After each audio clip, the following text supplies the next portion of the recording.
வணக்கம் ஏஎம் தொலைக்காட்சி நேயர்களே.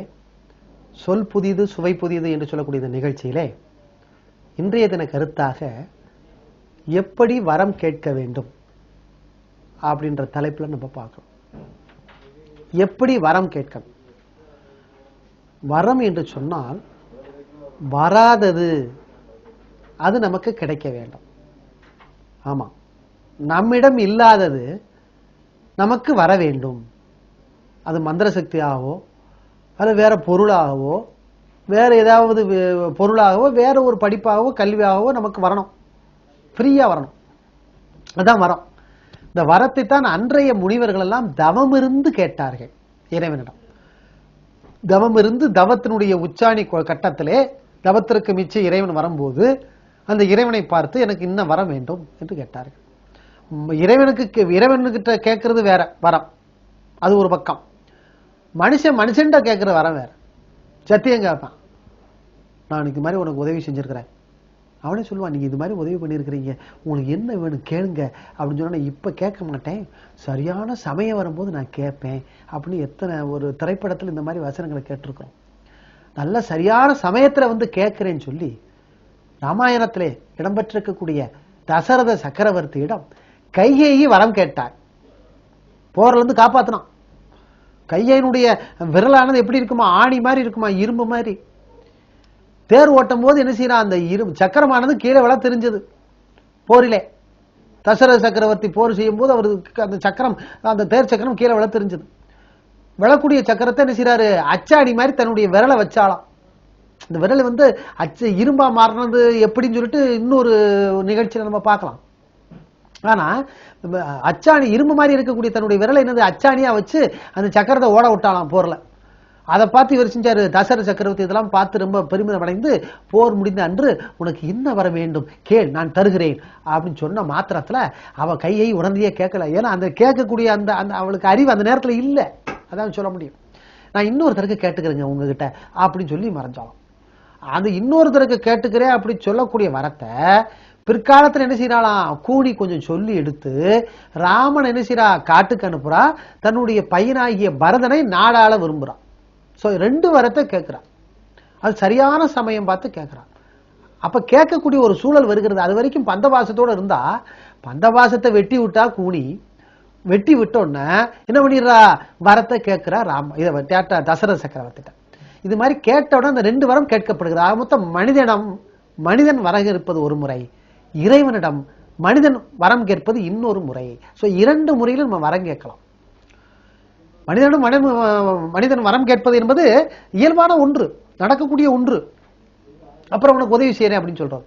ஆனா இறைவனிடம் வரம் கேட்பது ரொம்ப ரொம்ப முக்கியமான விஷயம். நம்முடைய பிராணத்திலே நம்ம பக்தி கதையிலையும் பாத்தீங்கன்னா இறைவனிடம் வரம் கேட்கிறத வச்சு நிறைய விஷயங்கள் உருவாக்கி இருக்கிறார்கள். நல்ல நல்ல கருத்து தான் இருந்தாலும் அவையெல்லாம் உண்மையா என்று நம்ம ஆராயதை விட சொல்லப்பட்டிருக்கிற கருத்தை நாம் எடுத்துக்கொள்ள வேண்டும். அந்த வகையில எப்படி வரம் கேட்க வேண்டும் அப்படின்ற மாதிரி ஒரு ஒரு அழகான ஒரு விஷயம் நான் இந்த இடத்துல பதிவு செய்ய விரும்புகிறேன். எப்படி வரம் கேட்கணும் அப்படின்றத ஒரு ஒரு கதை மூலமாக உங்களுக்கு சொல்றேன். நம்ம வரம் கேட்கிறோம். ஒரு பரீட்சை நேரத்துல மாணவன் வரம் கேட்பான். எப்படி வரம் கேட்பான், ஆண்டவன்ட்ட எனக்கு பரீட்சையில பாஸ் பண்ணணும் ஒருத்தன் வரம் கேட்டானோ. இன்னொருத்தன் கேட்கறான், ஏண்டா பரீட்சையில பாஸ் பண்றதுக்கு வரம் கேட்கறியா, ஆண்டவன் எப்பயா ஒரு தாண்டா வருவேன், இந்த நேரத்துல ஏன்டா பாஸ் பண்ணணும்னு நினைக்கிற, வேற ஏதாவது அதை விட ஜாஸ்தியா கேள்றா அப்படின்னு சொல்லும் போது பக்கத்துல இருக்க என்ன செய்யறான், நான் எனக்கு கொஸ்டின் வேணும் அப்படின்னு கேளு அப்படின்னு. கொஸ்டினை கேட்டு என்னடா பிரயோஜனம், எப்படி கொஸ்டின் கேட்டு நீ தானே எழுத போற அப்படின்னா. உடனே பக்கத்துல கேட்டான், டேய் 3 வருஷம் படிக்கிறோம் யூஜி, பிஜி 2 வருஷம் படிக்கிறோம், எனக்கு 2 வருஷத்துக்கும் 3 வருஷத்துக்கும் சேர்த்து 2 தனித்தனி டிகிரியா கேள்றா, அதாவது சர்டிபிகேட் டிகிரி சர்டிபிகேட்டா கேளு ஒரேடியா, எதுக்கு படிக்கணும் எதுக்கு எழுதணும் எதுக்கு கொஸ்டின் அவுட் ஆனும் ஒன்றும் வேண்டாம், டிகிரியா கேள்றா அப்படின்னு ஒருத்தன் கேட்டானோ. இன்னொருத்தன் பார்த்து சிரிச்சுக்கிட்டா, ஏண்டா 3 வேலும் கேட்ட தப்புடா, ஏண்டா டிகிரி படிச்சு என்ன செய்ய போறீங்க, வேலைக்கு போறீங்களா, அப்ப வேலைக்கு உண்டான அப்பாயின்மெண்ட் ஆர்டரா கேள்றா ஆண்டவன் வந்தா அப்படின்னா 4வது பையன் சொன்னான்.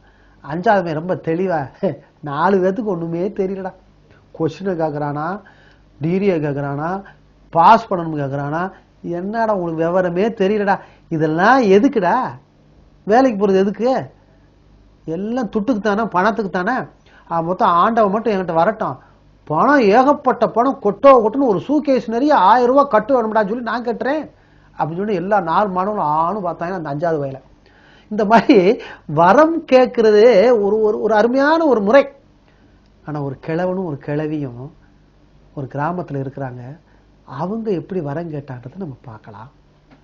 எப்படின்னா, கிழவிக்கு என்ன வேலைன்னா, அந்த கயிறு திரிக்கக்கூடிய கிழவி, இந்த நாடா பாவு பார்த்து கயிறு திரிப்பா, சணல் கயிறுல, பெரிய இந்த தென்னம்பிள்ளையில இருக்கிற கயிறு. கிழவனுக்கு என்ன வேணா, மரச்சுள்ளியெல்லாம் வெட்டி, கத்திய வச்சு வெட்டி கூட பின்னக்கூடிய ஒரு வேலை. இவங்க 2 பேரும் பாவமா இந்த வேலையை முடிச்சுக்கிட்டு இந்த மாதிரி பொழத்துட்டு ஓடிட்டு இருக்காங்க. ஒரு நேரத்துல கிழவி சொல்லுதான், ஏங்க என்னுடைய அந்த கயிறு திரிக்கக்கூடிய கீழே இருக்கிற சுள்ளி எல்லாம் ரொம்ப சிதலமாயிருச்சு, உங்க கைப்பிடி இருக்கிற கத்தி இருக்க, கூட பண்ணக்கூடிய கத்தி, சீவிர கத்திக்கு அடிப்படி, அதுவும் ரொம்ப சிதலமாயிருச்சு, கை வலிக்குது உங்களுக்கு. எனவே இந்த இதெல்லாம் வச்சுக்கிறது ஒரு காட்டுக்குள்ள போய் ஒரு மரம், நல்ல மரமா பார்த்து நீங்க கிளைய மட்டும் வெட்டிட்டு வாங்க, நம்ம 2 பேரும் செஞ்சு சின்ன சின்ன சுள்ளியா ஆக்கிக்கிறோம், நீங்க கைப்பிடி போட்டுக்கோங்க கத்திக்கு, அப்படியா போய் வெட்டிட்டு வாங்க அப்படின்னு சொல்லி கிளவி அனுப்புறா கிழவனை. உடனே கிழவனும் ரொம்ப, ஆமா ஆமா எனக்கு இப்பதான் நான் ரொம்ப நாளா செய்யணும்னு நினைச்சது, நீயே சொல்லிட்டியா அப்படின்னு சொல்லிட்டு நேரம் காட்டுக்குள்ள போறேன். போய் கிழவன் என்ன நினைக்கிறான், நேரம் ஒரு மரத்தினுடைய கிளைய என்ன செய்யறான், தான் கொண்டு வந்திருக்கிற பெரிய அருவாளால வெட்ட ஆரம்பிக்கிறான். 2 வெட்டு அப்படி போட்டோன்னு, கிளையை வெட்டு போட்டோன்னு அந்த கிளையினுடைய சப்தத்தை கேட்டு கீழே இருக்கிற அந்த தவம் இருக்கிற அந்த முனிவர் வர்றார், தவம் கலைஞ்சே வர்றார். ஏம்பா நான் தியானம் பண்ணலான்னு இங்க உங்க ஊரை விட்டு இங்க கிராமத்துக்கு வந்து இந்த காட்டுக்குள்ள வந்து இருந்தா இந்த தவத்தையும் கலைச்சிக்கிட்டு இருக்கீங்களே, எதுக்குப்பா வெட்டுற அப்படி கேட்டோன்னா, ஐயா உங்களுக்கு தெரியாது, எனக்கு கைப்பிடி, கத்திக்கு கைப்பிடியும் என் கிழவிக்கு சுள்ளிகள் பூரா பிடிச்சா வைக்கிறோம், அதுக்காகத்தான் ஏன் வெட்டிட்டு போறேன் அப்படின்னு சொன்னோன்னா, ஏம்பா மரத்தை வெட்டலாமா, ஒரு கிளையை வெட்டினாவே ஒரு ஆளோட கையை வெட்டினா எப்படி வலிக்கும், அது மாதிரி இந்த மரத்துக்கு வலிக்குமா இல்லையா அப்படின்னு சொன்னா, ஐயா இதெல்லாமா பார்க்க முடியும், எனக்கு வேலை நடக்கணும், உங்க பாட்டு ஒதுங்கிக்க, நான் வெட்டுறேன். இந்தா ரொம்ப காலமா இந்த மரத்துக்கு நான் தவம் பண்ணிக்கிட்டு இருக்கிறேன், தியானம் பண்ணிக்கிட்டு இருக்கிறேன், இதனுடைய ஒரு இலை கூட நீ இருந்து பறிச்சுட்டு போக கூடாது, தானாத்தான் வளரணும், நீ ஏன் எடுக்கக்கூடாது அப்படின்ற ஒரு கொள்கையோட இருக்கிறவன், உனக்கு இது போல உனக்கு என்ன வேணும் சொல்லு, உனக்கு கேட்டதெல்லாம் நான் உனக்கு தர்றேன் என்னுடைய தியான சக்தியால, இதை மட்டும் கண்டிப்பா கிளையை மட்டும் நீ வெட்டிடான்னு சொன்னோன்னா, அப்படியா தருவியா, தர்றேன் அப்படின்னு சொல்லி நேரம் இரு, எனக்கு எப்படி கேட்கணும் ஏது கேட்கணும் எனக்கு தெரியல, வீட்டுல கிளவி இருக்கிறா, கிளவிட்டு போய் நான் கேட்டுட்டு நாளைக்கு காலைல வந்து சொல்லவா, நீ எப்ப வேணுமா வா, கிளையை மட்டும் வெட்டிடாத, நான் கண்டிப்பா இருப்பேன், இங்க இருப்பேன் இல்லையா, இருப்பேன் அப்படின்னு சொல்லிட்டு போயிடுறான் கிழவன். போயிட்டு நேரம் வீட்டுக்கு போய் சொல்றான், நடந்த விஷயத்தை பூரா ஒன்னொன்னா சொல்றான், இது மாதிரி இருந்தாரு, அப்படி வெட்டினேன், எனக்கு சொன்னாரு, கேட்டாரு, அப்படி ஏதாவது தாரம்னாரு அப்படின்னு.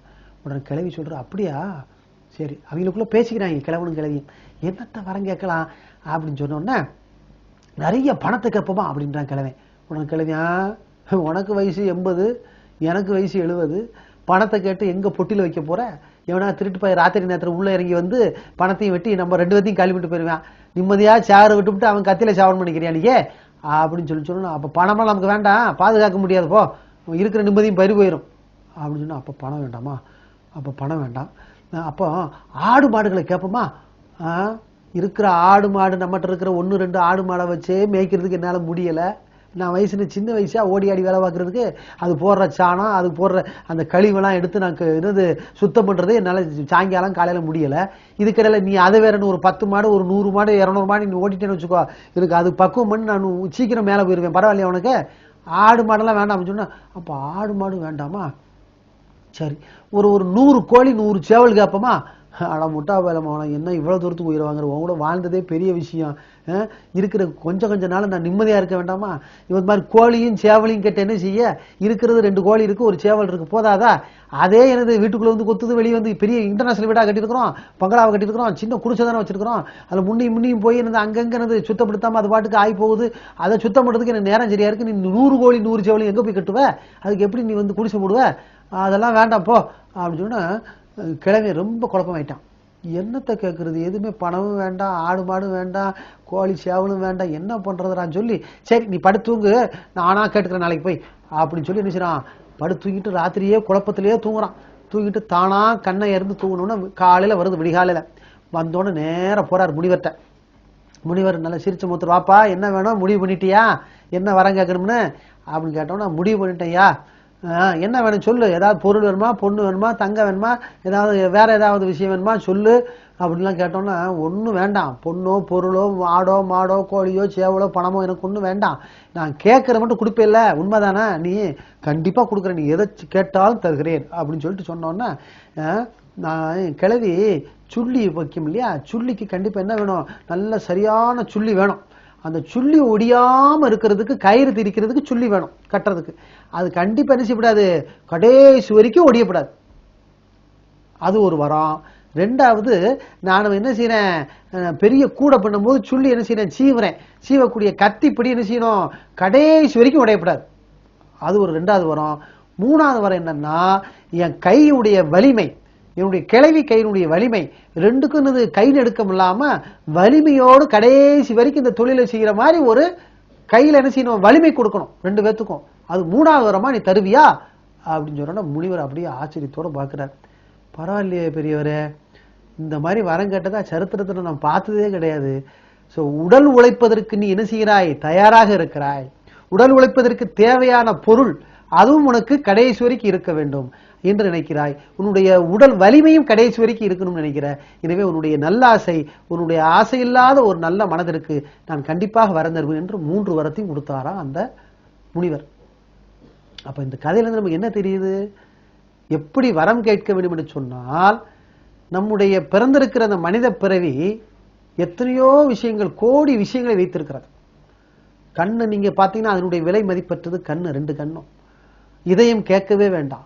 நம்ம உடம்புல இருக்கக்கூடிய ஒவ்வொரு உடல் உறுப்புகளும் எடுத்து பாருங்க, அதனுடைய விலை மதிப்புக்கு அது இல்லாம இருக்கும் போதுதான் அதனுடைய விலை மதிப்பு நமக்கு தெரியும். உடல்ல இருக்கிற 2 கிட்னி கெட்டு போயிருச்சுன்னா அந்த ஒரு கிட்னியை வச்சு ஒரு 2 கிட்னி கெட்டு போனவங்க டயாலிசிஸ் பண்ணிட்டு இருக்கிறோம். அந்த கிட்னி அடுத்த கிட்னி யாராவது தரமாட்டாங்களா, தானமா தரமாட்டாங்களா, அந்த ஆஸ்பத்திரியில் எத்தனையோ வெயிட் பண்ணிட்டு இருக்கிறாங்க, காத்துக்கிட்டு இருக்கிறாங்க. எனவே உடலுடைய உறுப்புகளே நமக்கு கோடி கோடியா கொடுத்திருக்கிறான் ஆண்டவன். அந்த கோடி பத்தாம தெருக்கோடியில நின்று சுவாமியை கும்பிட்டு எனக்கு அது வேணும் இது வேணும்னு சொல்லிட்டு வரம் கேட்கிறோமே, அப்ப எவ்வளவு தூரத்துக்கு நமக்கு ஆசைப்படுத்தவர்களாக இருக்கிறோம்.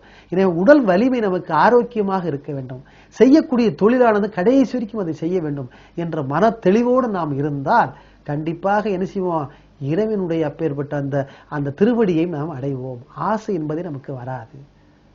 புரிகிறதா? எனவே எப்படி வரம் கேட்க வேண்டும் என்று சொல்லி நம்ம பெரியவரும் அந்த அம்மா பெரிய கிழவி அம்மாவும் கேட்ட ஒரு விஷயத்தை நம்ம மனதிலே இருத்த வேண்டும் நேயர்களே. சரி நேயர்களே, இது போன்ற நல்ல கருத்துடைய நிகழ்ச்சியை அடுத்த மீண்டும் நாம் சந்திப்போம்.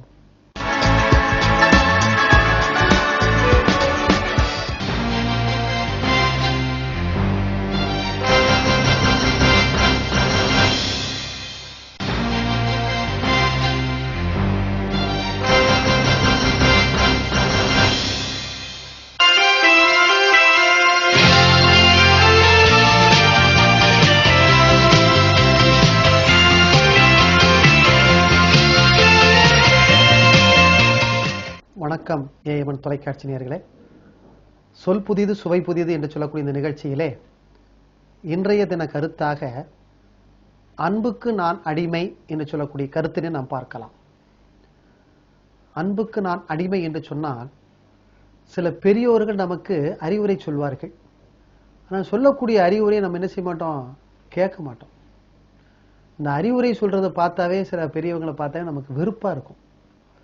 அதே மாதிரி சில தொழில் ரொம்ப மோசமான தொழில்கள் செய்வோம்.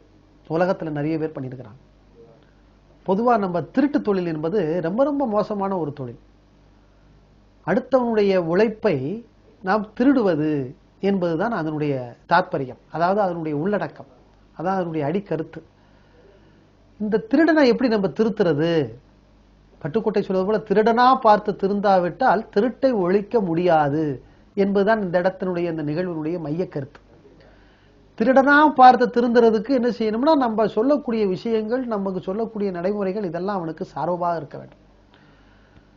இதை மையப்படுத்தி தான் ஒரு நிகழ்வு என்னவென்னா, ஒரு பெரிய நாதசுர வித்வான், நல்ல எப்பவுமே கலைஞன், இசை கலைஞன் என்று சொன்னாலே ரொம்ப கலையை பொறுத்த வரைக்கும் கலைவாணியினுடைய அருள் கிடைக்கும். ஆனால் மகாலட்சுமியினுடைய பொருள் கிடைக்காது. அதான் சொல்வார் வள்ளுவர் கூட, பொருளில்லார்க்கு இவ்வுலகம் இல்லை, அருள் இல்லார்க்கு அவ்வுலகம் இல்லை. செல்வம் இல்லாமல் இருந்தால் அந்த உலகத்தில் நாம் வாழ முடியாது. ஆனால் அதே சமயத்திலே வைத்திருக்கிற செல்வத்தை வைத்து என்ன செய்ய வேண்டும்? பொருளை நாம், எந்த பொருள்? புண்ணிய பொருளை நாம் ஈட்டிக்கொள்ள வேண்டும். அப்பொழுதுதான் போகக்கூடிய இடத்துக்கு என்ன செய்யும்? அருள் கிடைக்கும். அதான் பொருள் இல்லாருக்கு உலகம் இல்லை, அருள் இல்லாருக்கு அந்த உலகம் இல்லை. எந்த உலகம்? தேவலோகம் அல்லது வைகுண்டம் அல்லது சொர்க்கலோகம், கைலாயம் என்று சொல்வார்கள்.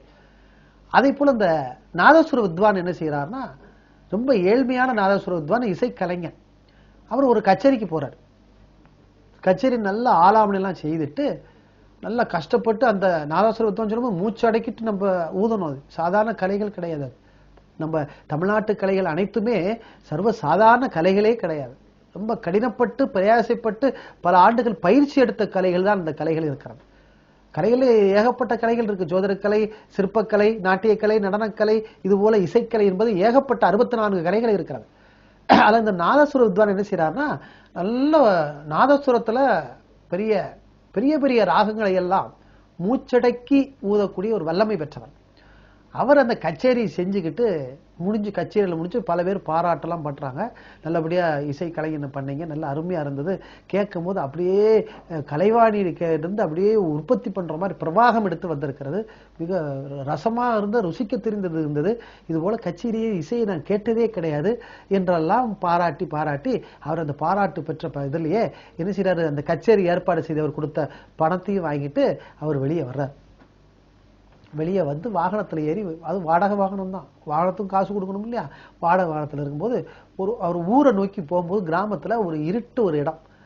அந்த இருட்டு இடத்துலயே ஒரு 4-5 திருடர்கள் என்ன செய்யறாங்க? அந்த நாதசுர வித்வானை அப்படியே மடக்குறாங்க. மடக்கி அந்த வாகனத்தை நிறுத்தி இறங்கு அப்படின்னு சொல்லி அவன் நாதசுர இறங்கின வித்வானை இறக்கி, என்ன கொண்டு வந்திருக்கிற, அவன்கிட்ட என்ன இருக்கு அப்படின்னு.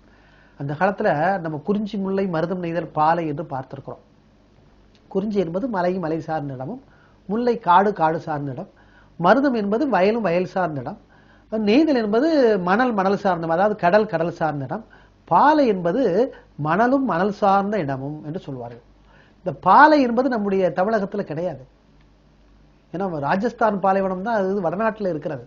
நம்ம தமிழகத்துல தான் அந்த 5 திணை பிரிப்பு. தமிழகத்துல பாலைவனம் இல்லை என்று சொன்னால், அப்ப பாலைவனம் எதை சொல்கிறார்கள் என்று நம்ம கொஞ்சம் நினைச்சு பார்த்தா, அவங்களே சொல்றாங்க, முல்லையும் குறிஞ்சியும் முறைமையில் தெரிந்து பாலை என்பதோர் படிவம் கொள்ளும் என்று சொல்கிறார்கள். அதாவது முல்லை நிலமாகிய காடு சார்ந்த இடமும், குறிஞ்சி இடமாகிய மலை சார்ந்த இடமும் வழக்கமாக பெய்யக்கூடிய மழை இல்லை என்று சொன்னால் என்ன செய்வோம்? பஞ்சத்தால் அடிபடும் நாடு. அந்த மாதிரி அந்த நேரத்தில் அந்த இடங்கள்ல வழக்கமான மழை இயல்பை விட குறைவாக இருந்தால், ஓராண்டு 2 ஆண்டு குறைவாக இருந்தால் அந்த மலை பாறைகள் எல்லாம் வெடிக்குமா உஷ்ணத்துல. அது மாதிரி காடெல்லாம் என்ன செய்யுமா? இலை சருகாக எனது பட்ட மரங்களாக நிக்குமா. இந்த 2 பிரதேசத்தை தான் என்ன செய்வாங்க நம்ம இடத்துல பாலை என்று கொள்கிறார்கள். அதாவது முல்லையும் குறிஞ்சியும் முறைமையில் தெரிந்து பாலை என்பதோர் படிவம் கொள்ளும் அப்படின்னு சொல்றாங்க. இந்த ஒரு விஷயத்தை தான் பாலை என்பது நம்முடைய தமிழகத்துல இருக்கு. அந்த பாலை நிலத்துல என்ன ஒரு தொழில் என்று சொன்னால், குறிஞ்சியை பொறுத்த வரைக்கும் வந்து அங்க இருக்கிற ஆடு மாடுகள் எல்லாம் வந்து கிழங்கு வகைகள் தேன் எடுக்கக்கூடிய ஒரு தொழில் செய்கிறார்கள். முல்லையில பொறுத்த வரைக்கும் ஆடு மாடு மேய்க்கக்கூடிய ஒரு தொழில், மருதத்துல விவசாயம் செய்யக்கூடிய ஒரு தொழில், நெய்தல்ல கடல்ல போய் மீன் பிடிக்கக்கூடிய ஒரு தொழில். ஆனா பாலையில என்ன திரும்ப தொழிலே கிடையாது. இடமே ரொம்ப வறுமையில இருக்க, பஞ்சத்துல இருக்க. அந்த தொழில் என்னன்னா, வரக்கூடிய அந்த யாராவது போனா, அது மன்னர்களோ அல்லது மிராசுதாரர்களோ யாராவது வண்டி கட்டிட்டு போனா, அது கட்டுசாதம் கட்டிட்டு போனா, அவங்ககிட்ட போகக்கூடியவங்ககிட்ட கொள்ளை அடிக்கிறது அந்த தொழில். வழிப்பறை தான் அது முக்கியமான தொழில் பாலையில. அந்த மாதிரி வழிப்பறி செய்யறாங்க யாரு? இந்த திருடர்கள். நாதசுர வித்வான் என்ன இருக்கு ஏது இருக்குன்னு சொல்லிட்டு கத்தியை காட்டி மிரட்டி முகத்துல வந்து கர்ச்சி போச்சு கட்டிட்டு முகம் தெரியாமல் இருப்பதற்கு முகமுடி இட்டு கொண்டு குடு அப்படின்றான். நாதசுர வித்வானுக்கு இசையிலே வல்லவர். ஆனால் இந்த மாதிரி உள்ள விஷயங்கள்ல ரொம்ப பயந்து போய் அப்படியே நடுங்கி, ஐயா என்கிட்ட இருக்கிற பணம் கச்சேரியில கொடுத்த பணம் இந்தாங்க ஐயா அப்படின்னு சொல்லி இருக்கிற பணத்தை பூரா கையில கொடுத்துட்டாரு. போகக்கூடிய வாகனத்துக்காக கொடுங்க, ஏன்னா அவன் வரமாட்டான்னா வாகனத்துக்கு கொடுத்த மாதிரி கையில் கொடுத்துட்டு, ரொம்ப இறக்கமான ஒரு திருடர்கள். வாகனத்துக்கு வேண்டிய பணத்தை கையில் கொடுத்துட்டு, வேற என்ன வச்சிருக்கிற சொல்லுன்னு, வேற ஒண்ணுமே இல்லையா, இந்த கையில வச்சிருக்கிற நாதஸ்வரம் தான் இருக்கு அப்படின்னு. சரி அதையும் கொடு, வேற ஏதாவது அதை வித்து நாங்க காசு ஆகிக்கிறோம் சொன்னா, ஐயா அடுத்த வாரத்துல ஒரு கச்சேரி இருக்கு ஐயா, அந்த கச்சேரியை முடிச்சுட்டு வேணுமா இந்த நாதஸ்வரத்தை நான் தர்றேன், அது வரைக்கும் அந்த கச்சேரியில் வேற பணம் வேற தருவாங்க எனக்கு, அப்ப அந்த பணத்தையும் நான் உனக்கு கொடுத்துறேன். அடுத்து பாருங்க, இப்ப கொடுத்ததும் இல்லாம அடுத்த வாரத்தை வேற புக்கிங் பண்றாரு நாதஸ்வர வித்வான், அதையும் சேர்த்து கொடுத்துறேன்னு சொன்னா திருடர்களுக்கு ஒரு சந்தேகமாயி போச்சு. அடுத்த வாரம் வரைக்கும் நான் உன்னையவே பின்தொடர்ந்து இருக்கணுமா, நீ ஏதாவது நீ காவல்துறை மாற்றி விட்டுட்டேன்னா சரி எந்த ஊரு எந்த வீடு சொல்லு நாங்களும் வரணும் அப்படின்னு சொல்லிட்டு வாகனத்துல அவங்களே ஏறிக்கிட்டாங்க. ஏறிக்கிட்டு நேரம் என்ன செய்யறது, அவர் நாதஸ்வரத்தவனுடைய வீடெல்லாம் தூரத்துல இருந்து கவனிச்சு, இதான் உன் வீடா, சரி ரைட்டு நீ ஏதாவது தப்பிச்சு பிச்சு போகணும்னு என்ன பண்ண, வாக்கு கொடுத்துட்ட, அடுத்த அடுத்த ட்ரிப்பு அடுத்த வாரத்தில் நாதஸ்வரத்தை ஊதி இசையை வந்து கற்பித்து வேண்டிய பணத்தை என்கிட்ட கொடுக்குற மாதிரி நீ வாக்கு கொடுத்துட்ட, மறந்தா நடக்கிறது வேற அப்படின்னு சொல்லி மிரட்டிவிட்டு எந்த இடத்துல கச்சேரி அப்படிலாம் கேட்டுட்டு அவன் பாட்டு போயிட்டாங்க. இவர் உயிர் போச்சுப்பா, நல்ல வேலைப்பா, தப்புச்சோமை பொழைச்சோம்னு சொல்லி இவர் வாக்கு கொடுத்தது யோசனை பண்ணிட்டே இருக்காரு. அடுத்த வாரம் வரைக்கும் இவங்க துயரம் தொடருமா? ஐயோ ஐயோ, இருக்கிற நாதஸ்வரத்தை கையில கொடுத்துருக்கலாமே, இசை எவ்வளவு கஷ்டப்பட்டு இந்த நாதஸ்வரத்தை நம்ம பயின்றே உடனடியா கொடுத்து விட முடியுமா, மனசு தாங்கலையேன்னு சொல்லி வச்சுக்கிட்டு இருக்கிறாராம். சரி, அடுத்த வாரம் வருகிறது. அந்த அரங்கு சொல்லப்படக்கூடிய அந்த அரங்கிலே இவருடைய இசை பயணம் தொடர்கிறது. நாதஸ்வரத்தை வச்சு ஊதுறாரு. அந்த திருட்டுல வழிப்பறி செய்த 4-5 திருடர்களும் வந்து உட்கார்றாங்க. எங்க அந்த அரங்கிலே ஒரு ஓரமா இல்லாம ஒரு பின்னாடி வந்து உட்கார்றானுங்க. நாதஸ்வர வித்வானும் பார்த்துட்டாரு. சரி, 4 பேர் கொள்ளையடிச்சு வர்றாங்க, இவங்களுக்கு காசு கொடுத்துடணும் அப்படின்னு. இவர் ரொம்ப கஷ்டப்பட்டு அப்படி மேலையும் கீழையும் மேலே கீழே, ஏன்னா நாதஸ்வரம் ஊதுவது என்பது சர்வ சாதாரண விஷயம் இல்லை. நீங்க கோயில் திருவிழாக்களையோ கல்யாண வீடுகளிலோ ஒவ்வொரு இடங்களிலும் நாதஸ்வரத்தினுடைய அந்த ஒலி வேற விதமா இருக்கும். இப்ப நீங்க பூஜை பண்ணக்கூடிய இடத்துல யானைகள் வரும், யானை வரும்போது அந்த யானை வரக்கூடிய நேரத்தில் மட்டும் ஊதுனா போதும், இல்லாட்டா அந்த தீபாரணை காமிக்கிற நேரத்தில் மட்டும் ஊதுனா போதும். கல்யாண வீடுகள்ல தாலி கட்டுறதுக்கு முன்னாடி ஒரு 10 நிமிஷம் 15 நிமிஷம் ஊதிட்டு தாலி கட்டுறதுல கெட்டிமேளம் சொல்லும் போது என்னது நல்லா ஓங்கி ஊதுனா போதும். எதுக்கு கெட்டிமேளம் சொல்றாங்கன்னா, தாலி கட்டுற நேரத்தில் என்ன செய்யறது, பொண்ணுக்கும் மாப்பிளைக்கும் எந்த கெட்ட விஷயமும் அவன் காதில் விளப்படாதுன்னு சொல்லிதான் ஓங்கி என்ன செய்யறது, ஊத சொல்றது, தவளை தட்ட சொல்றது. இந்த மாதிரி இடத்துக்கு ஏத்த மாதிரி ஊதுறது. ஆனா கச்சேரின்னு சொல்லி வந்துட்டா இருக்கிற ராகத்தை பூரா கொஞ்சம் கொஞ்சமா எடுத்து வைக்கணும். ராக தெரிஞ்சவங்க, கச்சேரி கேட்கிறவங்க கொஞ்சம் கூட பிசுறு இல்லாமல் இருந்தால்தான் உண்மையான பாராட்டு கொடுப்பாங்க. ஏன்னா இது வந்து பெரிய கலைவாணியினுடைய கலை. இவர் என்னது படிச்ச, தன்னுடைய வயசுல இருந்து சின்ன வயசுல இருந்து படிச்ச ராகத்துல அப்படியே ஆலாவணம் பண்ணி அவர் வாயிலிருந்து அப்படியே இருந்து அந்த நாதஸ்வரம் இருந்து அப்படியே எச்சி ஒழுகுது. அந்த மாதிரி மூச்சடக்கி என்ன செய்யறாரு, கஷ்டப்பட்டு. அவருடைய வாயெல்லாம் பாத்தீங்கன்னா ஊதும் போது பெருசா கொப்பளை மாதிரி வீங்கி இருக்கும். அந்த மாதிரி கஷ்டப்பட்டு அவர் ஊதிக்கிட்டு இருக்கிறார். இதை 4 திருடங்க பார்த்துக்கிட்டே இருக்கிறாங்க. பார்த்துட்டு தனக்குள்ள பேசிக்கிறாங்க, எவ்வளவு கஷ்டப்பட்டு ஊதுறாரு, இந்த மாதிரி கஷ்டப்பட்டு ஊதுன அந்த பணத்தையா நம்ம வழிப்பறி செஞ்சோம், தப்பு இல்லையா? ஐயோ, நம்ம பேசாம நம்ம இருக்கிற பணத்தை கொடுத்துருவோமா அப்படிலாம் பேசும்போது ஒருத்தர், என்னடா தொழில மாத்தலான்னு இருக்கியா, நம்மளால முடியாதான்னு சொன்னா 4 பேரும் பேசிக்கிட்டே இருக்கிறானுங்க. மாறி மாறி கருத்துக்கள் அவங்களுக்குள்ளேயே வருது. கச்சேரி முடியுது. முடிஞ்சு அவர் கச்சேரி செஞ்ச நாதஸ்வர வித்வான் இசைக்கலைஞர் வெளியே வர்ற வந்து எல்லா கச்சேரியில இருக்கிறவங்களாம் கலைஞ்சு போறான். போனோன்னா, என்னப்பா பணத்தை எடுப்பா அப்படின்னு சொல்லி அவர் கேட்கறதுக்கு முன்னாடி நாதஸ்வர வித்வான், இந்த இவ்வளவுதான்ப்பா எனக்கு கிடைச்சது இன்னைக்கு உள்ள கச்சேரியில, நான் சொன்ன மாதிரியே நான் கொடுத்துட்றேன் தான். இந்த நாதஸ்வரம், அந்த என்னுடைய ரொம்ப கஷ்டப்பட்டு படிச்ச அந்த இசைக்கலை, நாதஸ்வரத்தினுடைய கலை, அந்த ஒரு கருவியும் உனக்கு, இசைக்கருவியும் உனக்கு தர்றேன்பா, மனசுக்கு முடியாம தர்றேன் அப்படின்னு சொன்னோம்னா 4 பேரும் என்னது கீழே விழுந்து சாஷ்டாங்கமா கும்பிடுறாங்க. ஐயா, தெரியாம தப்பு பண்ணிட்டோம் ஐயா, எவ்வளவு கஷ்டப்பட்டு நீங்க ஊதுனீங்க, நான் கண்ணால பார்த்தோம். அந்த நாதஸ்வரத்துல இருந்து எச்சில்லாம் வந்தது, உங்க கண்ணெல்லாம் பெருசா போச்சு, உங்க வாயெல்லாம் உப்பி போச்சு, அப்படியே மூச்சடைக்கு வேற ஊதுனீங்க, விடாம அப்படி வந்தது. எங்களுக்கு ராகம் தெரியாட்டா கூட நீங்க ஊதுறதை வச்சு அது எவ்வளவு கஷ்டம்னு எங்களுக்கு தெரியுதுயா. இந்த மாதிரி கஷ்டப்பட்டு சம்பாதிச்ச பணத்தை நாங்க கேட்டதே மகா தப்புயா. நாங்க உங்ககிட்ட ஏற்கனவே கொள்ளையடிச்ச பணத்தை இந்த வச்சுங்க, நாங்க தர்றோம், என்னை மன்னிச்சுக்கங்க ஐயா. இந்த மாதிரி கலை என்பது யாருக்குமே வராது, உங்களுக்கு கொடுத்துருக்கிறது இறைவன் கொடுத்த சொத்து ஐயா. நாங்க இனிமே நாங்க வாழ்க்கையில திருடவே மாட்டோம் அப்படின்னு சொல்லி சாஸ்தாங்கம் இருக்கும்போது அவங்கள கைப்பிடிச்சு தூக்கி விடுறாரு நாதஸ்வர வித்வான். ஏம்பா, இவ்வளவு தூரத்துக்கு கஷ்டப்பட்டு தான் எல்லாரும் சம்பாதிக்கிறாங்க, நான் இசை மூலமா கஷ்டப்பட்டு சம்பாதிக்கிறேன். இது மாதிரி ஒவ்வொருத்தரும் ஒவ்வொரு கஷ்டப்பட்டு தான் வாழ்க்கையை ஓட்டுறாங்க. அவங்க கஷ்டப்பட்டு சேர்த்து வச்ச பணத்தை போய் அவங்களுக்கு தெரியாம நீ இஷ்டப்பட்டு கஷ்டப்படாமே எனது அந்த பொருளை கொள்ளையடிக்கணும்னு, கொள்ளையடிக்கிற தடுக்க வந்து நீ கொலை செய்யறியே, எப்பேற்பட்ட ஒரு வாழ்க்கை நீ வாழ்ந்துகிட்டு இருக்கிறீங்க உங்களுக்கு தெரியுமா அப்படின்னு சொன்னா, ஆமையா தப்புதான்யா, தெரியாம பண்ணிட்டோம், தப்புதான், நீ வாழ்க்கையில் நாங்க திருடவே மாட்டோம், கொள்ளையடிக்கவே மாட்டோம், கொள்ளையடிக்கும் போது தடுத்தவங்களை கொலை செய்யவே மாட்டோம், நாங்களும் திருந்து ஏதாவது